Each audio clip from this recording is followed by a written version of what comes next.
Assalamualaikum warahmatullahi wabarakatuh. Baik,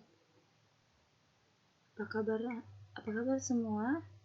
Pastinya dalam keadaan sehat. Alhamdulillah.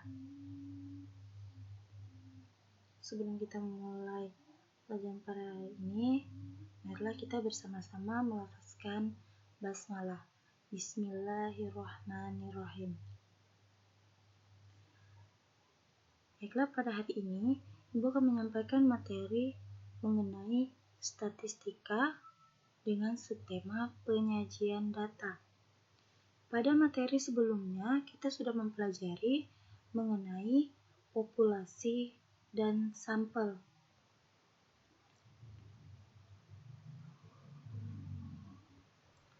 Apa saja kegunaan dari dalam penyajian data?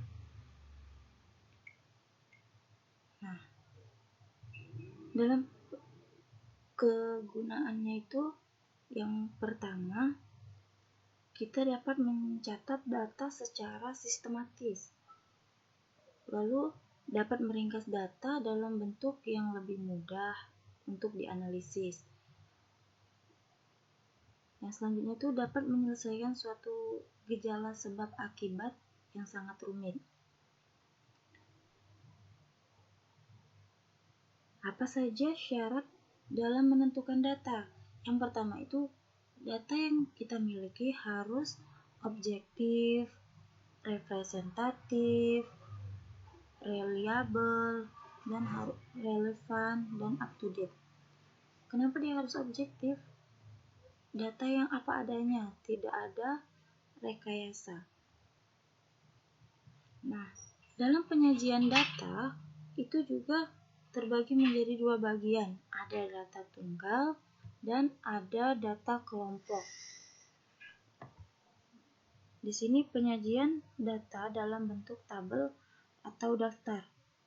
Tabel keadaan guru SMKY menurut jenis kelamin dan tingkat pendidikan pada tahun 2017.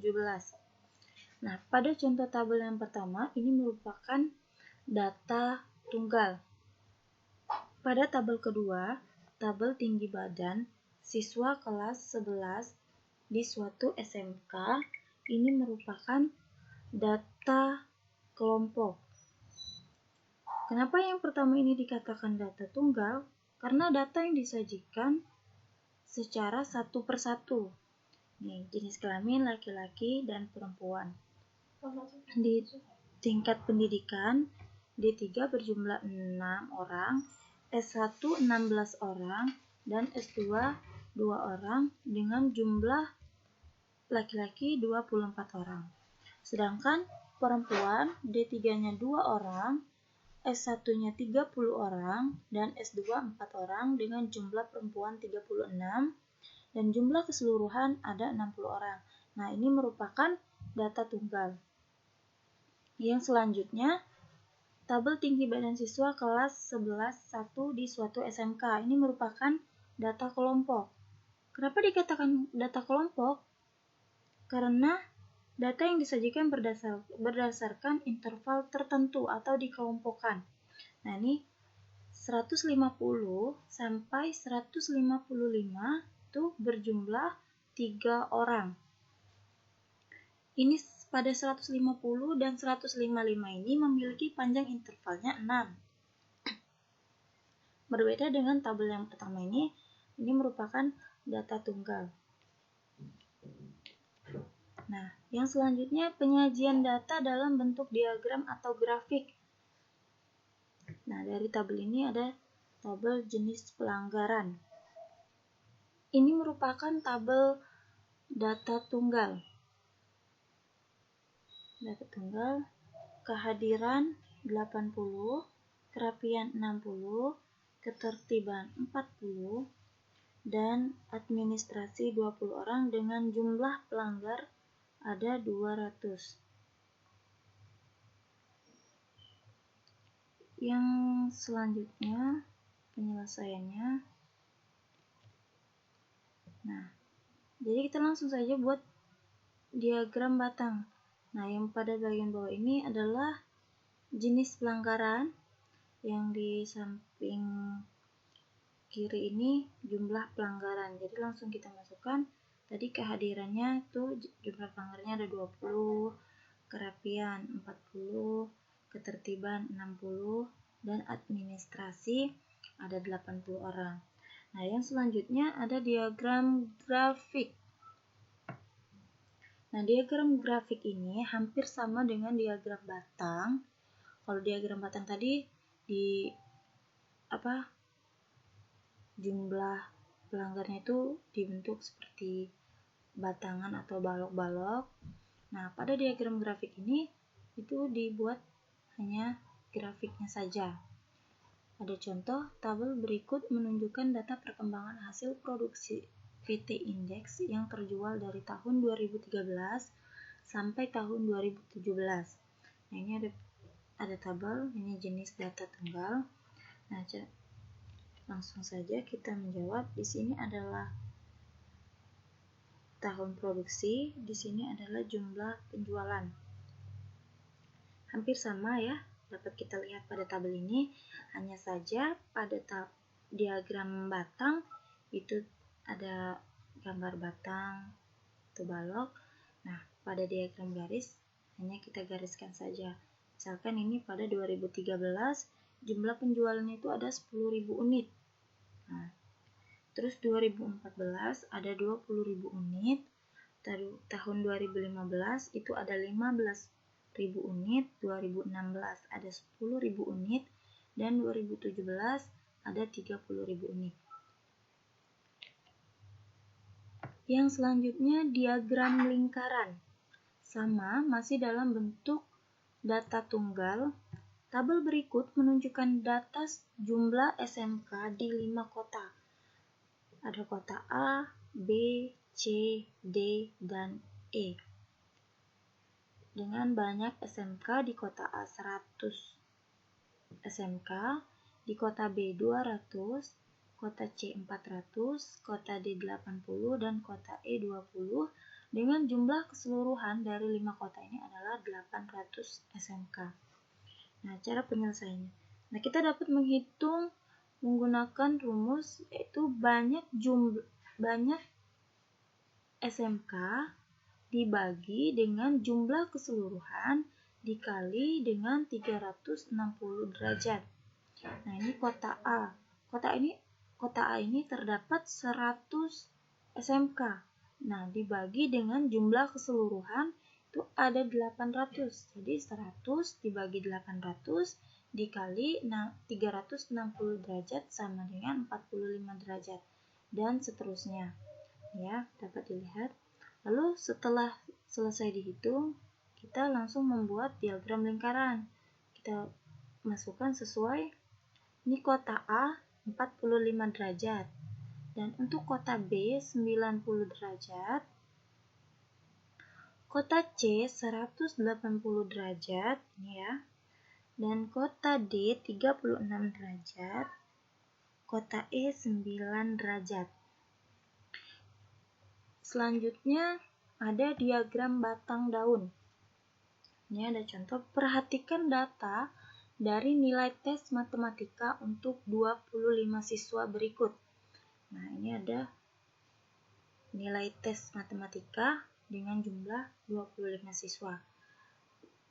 Buat diagram batang daunnya. Nah, di sini dapat dilihat ya, ada batang dan ada daun. Nah, pada kolom batang ini bernilai puluhan, sedangkan pada diagram daun ini merupakan nilai satuan.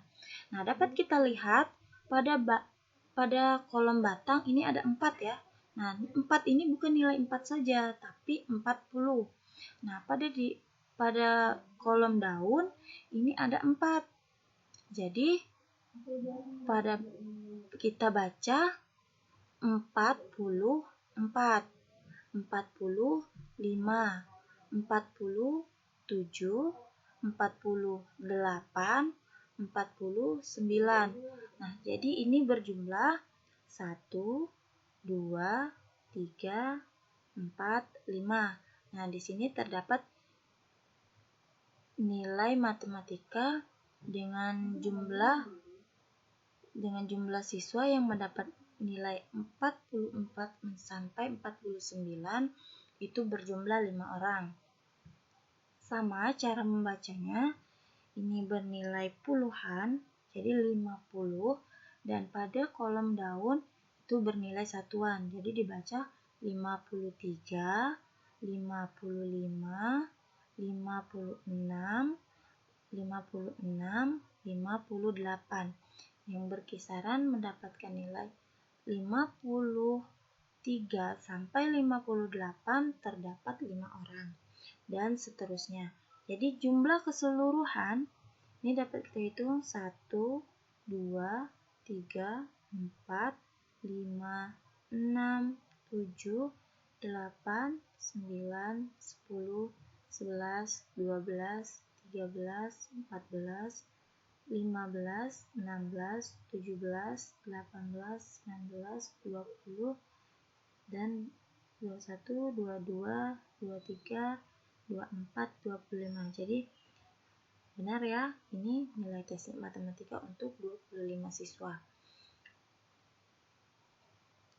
Yang selanjutnya ada diagram kotak garis.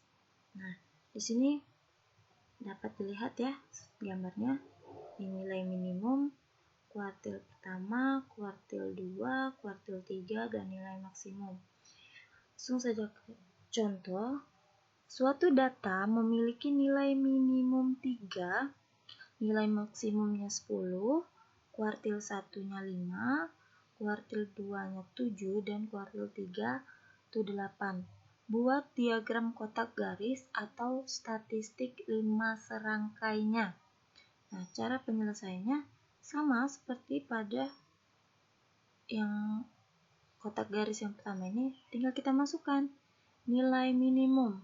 Nah, di sini sudah diketahui nilai minimumnya itu ada 3. Jadi di sini kita tuliskan 3. Lalu kuartil 1. Kuartil 1-nya itu adalah 5. Kuartil 2 itu adalah 7. Kuartil 3 itu 8. Dan nilai maksimumnya itu adalah 10. Nah, jadi kita bisa dapat lihat ya dari gambar ini. Nah, baiklah. Nah, dari penyampaian Ibu ini, mungkin dari siswa ada yang ingin bertanya, silakan bertanya, atau mungkin ada yang kurang memahami, atau ada yang belum dimengerti, silakan bertanya.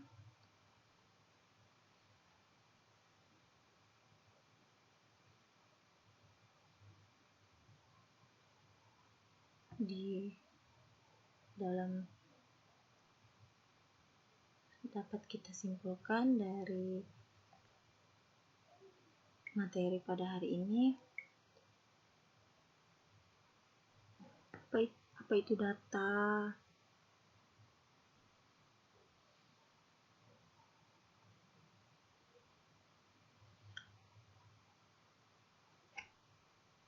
data adalah sekumpulan keterangan yang dapat menjelaskan suatu hal. Nah, tadi juga data terbagi menjadi, ada berapa tadi ya? Ada data tunggal dan ada data kelompok. Nah, syarat-syarat dalam data tadi sudah dijelaskan. Itu harus objektif, representatif, reliable, relevan, dan up to date. Nah, cara untuk mengumpulkan data ini juga ada ya, yaitu dengan observasi, angket, dan wawancara. Mungkin itu saja yang dapat Ibu sampaikan. Semoga pelajaran pada hari ini bermanfaat. Apabila ada yang ingin ditanyakan, silakan ditanyakan.